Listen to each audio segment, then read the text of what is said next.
The compound effect is probably the most prevalent law of nature. The more you do something, the greater the effect of whatever you're doing. Now, this video isn't about the compound effect, but it's about how the decisions we make bring so much that we'll never be able to see. It's sort of like every decision that we make produces its own domino effect, where that one decision makes another domino topple over, then another, then another, then another, then another, and another one. Another one. Single decisions have the ability to grow into something that you could have never imagined for yourself, or something you'd never wish upon your worst enemy. And I guess that's a beautiful thing about life. Anything can happen. As I've gotten older, I've stopped viewing decisions as these single dimensioned. Is that even English?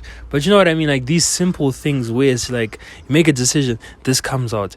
Decisions have so many factors to them. They produce so many results. It's like a decision is like a cake where there's the icing, then there's a first layer, second layer, icing between the layers and whatnot. And it's like you really have to decide and look through what may come out of something. We tend to focus on only the first order consequences of our decisions. And what I mean by first order is the immediate effects. But we tend to ignore the second, third, fourth, fifth order consequences of all the decisions that we make. We live in a world where everything is hyper connected. So one decision isn't going to be in a vacuum. You're not going to make one decision and it'll just be that.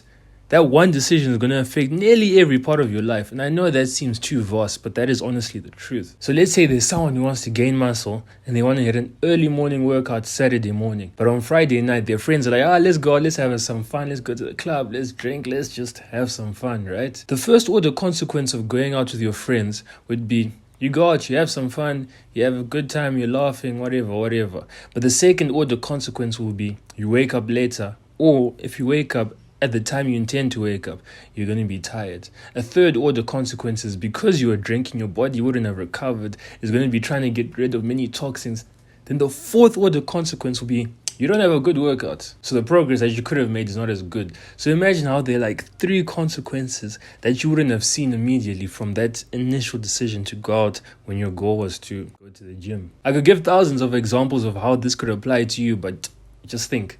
Apply it to your life, apply it to the decisions that you make on a day-to-day basis. But just see how that simple decision of going out when you was planning on going on an early morning workout had leverage, but negative leverage. See, many of the decisions we make have a lot of leverage. They have a lot of potential to go right, a lot of good consequences, but many of the decisions we make have many bad consequences. Simply put, the decisions that we make in life have leverage.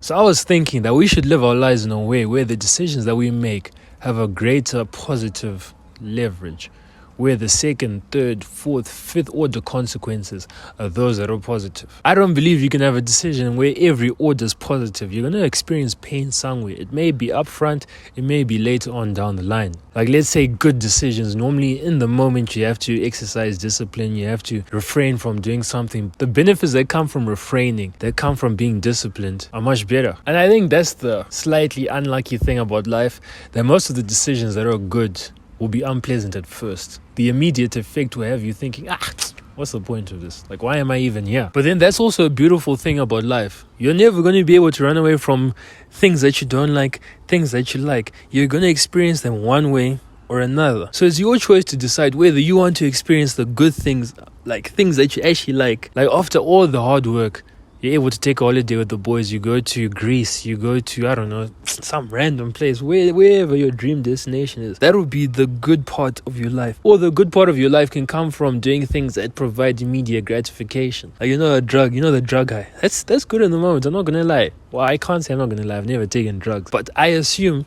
it's good in the moment. So you can decide whether your joy comes from the fruits of your labor, or you can get your joy from immediate things like, I don't even know. And I know I went on a rant about how you cannot avoid the joys and the misery in life. But the point of this video is try and make consequences that have the greatest possible leverage for positivity. You know what I'm saying. I'll catch you.